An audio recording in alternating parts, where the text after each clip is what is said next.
if only if I had the chance to know this app earlier, I would have implemented it.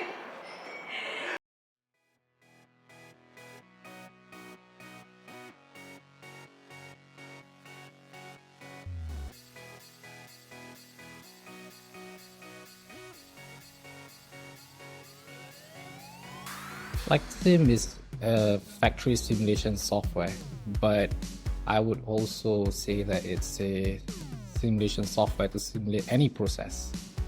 So I don't like this phrase, but there is a saying that in simulation, if shit goes in, then shit goes out. So that applies the same to FlexSim as well.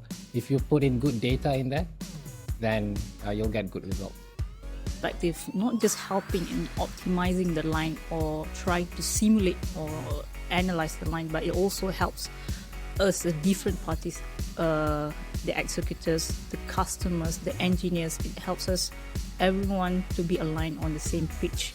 So yeah, FlexSim, it does more than trying to simulate, give you like the prediction in a virtual sandbox, but it attracts people, all of the team members that are doing the project to be on the same pitch. So I have the idea to shift around processes, like whether is it feasible or not feasible, but I don't have the data to show. So I believe with this one, it helps us like just taking some of the steps from process number 8 to number 6 or number 5 or number 7, then you can leverage out everything, and then the width will go better than